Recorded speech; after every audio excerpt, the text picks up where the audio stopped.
Thank you again for joining with me as we continue in Snacks from Acts as we come to chapter 18 of this great book of the Word of God. It was way back in September 1997 that I walked through the doors of the Irish Baptist College to begin 3 years of full-time theological study and really a totally unknown future. Just a week before, I had quit full-time employment and a salary so that I could go to the Irish Baptist College. Everything was scary because with a wife and two young daughters, I think Carolyn was 5 months old really, whenever I went to the Irish Baptist College, I still had to support and to provide for them. Heather was a full-time housewife and mother, so basically we had no income. We believed that God would provide for us, as we had no doubt that this was God's will for us, but to be honest, we really didn't know how God would do it. But the wonderful thing is, God did do it. He did it in amazing ways. Financial gifts came in from unknown sources, but there were those who committed themselves to supporting us on a regular basis, and to this day I thank God for them, for they helped make it possible for myself to be able to train at the Irish Baptist College.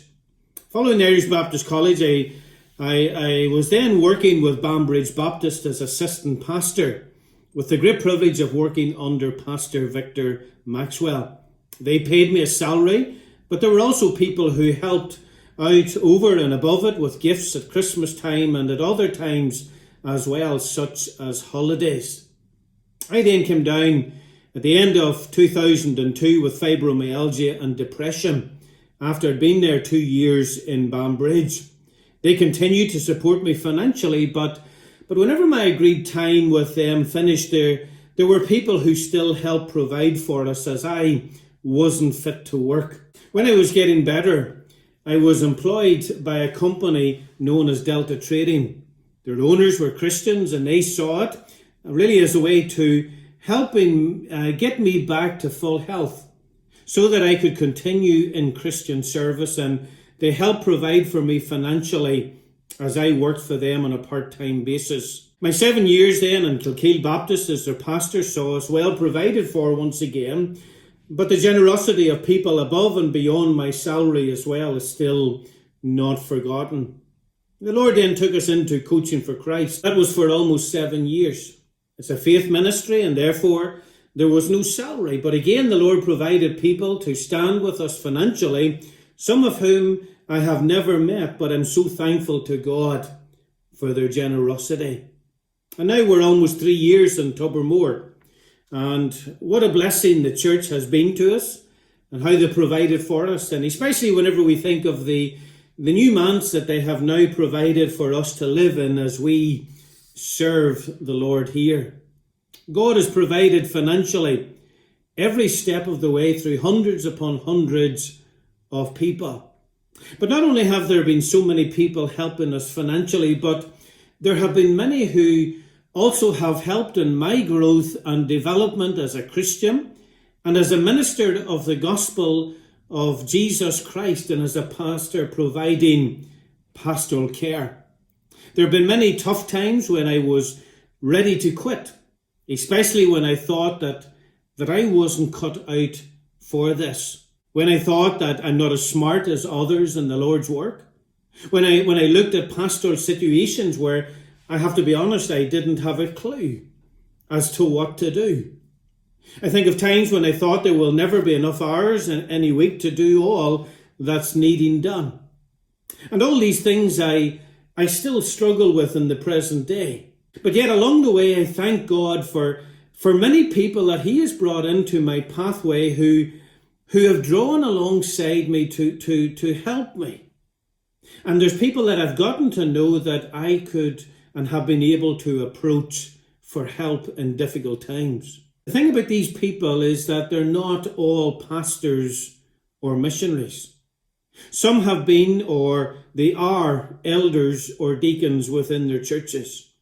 Some are people who've been serving the Lord in their local church as well, as Sunday school teachers, as youth leaders, and with other roles within their local church. And really, I've been blessed with so many helping Heather and myself along this amazing journey over the past 23, almost 24 years. And without them, without all of them, we would never have made it this far. In Acts chapter 18, I ask you to take note of two people in particular. Their names are Aquila and Priscilla, a husband and wife. Look what they did to help in the work of God. Acts chapter 18 verse 1, after these things Paul departed from Athens and came to Corinth, and found a certain Jew named Aquila, born in Pontus, lately come from Italy, with his wife Priscilla, because that Claudius had commanded all Jews to depart from Rome, and came unto them. And because he was of the same craft, he abode with them and wrought. For by their occupation they were tent makers. And he reasoned in the synagogue every Sabbath and persuaded the Jews and the Greeks. And then down to chapter 2, verses 24 to 26. And a certain Jew named Apollos, born at Alexandria, an eloquent man, and mighty in the scriptures, came to Ephesus. This man was instructed in the way of the Lord, and being fervent in the Spirit, he spake and taught diligently the things of the Lord, knowing only the baptism of John. And he began to speak boldly in the synagogue, whom when Aquila and Priscilla had heard, they took him unto them, and expounded unto him the way of God more perfectly. Aquila and Priscilla hadn't been set apart to missionary journeys in the same way that Paul and Barnabas had been. But yet what we see is that they were willing to help, and they were key to helping both Paul and Apollos in their service for the Lord here in Acts chapter 18. I see them doing it in two ways. I see, first of all, that they used their trade to help Paul. Tent makers by trade is what they were. And they let Paul work in the business to make a living. Now, bivocational service is tough going, and some still have to do it. But thankfully, many people like myself have had so many help us financially so as to be fully given to what God has called us to do. Really, this morning, I speak to business owners, or I speak to business owners as well. I just ask you the question this morning, do you use your trade? Do you use your business to help Christians train for the Lord's work, just in the way that Aquila and Priscilla helped the Apostle Paul to be able to serve the Lord? And do you help Christians to be able to serve the Lord so that they can go and reach many with the good news of the gospel of Jesus Christ? But I see also that their teaching, their knowledge was used to help Apollos. The understanding is that they had been taught by the Apostle Paul. And this they then took and used to help this man Apollos. If you haven't been to Bible college, if you're not in pastoral work, missionary work, Christian service, can I say today that you're still needed? You can be a great blessing to helping the gospel go forth through others. Sometimes people feel disappointed the Lord hasn't called them into pastoral work, missionary work, or whatever.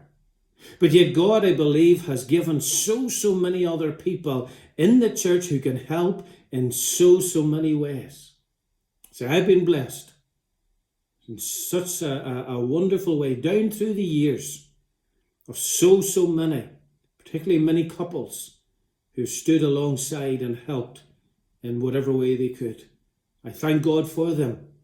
And today, can I say that if you're doing that, you're helping others serve the Lord. May the Lord continue to bless you, because you're absolutely essential to the work of God. Keep doing what you're doing and keep being used to the glory and honour of God. May God bless you, and may God continue to use you. Thank you.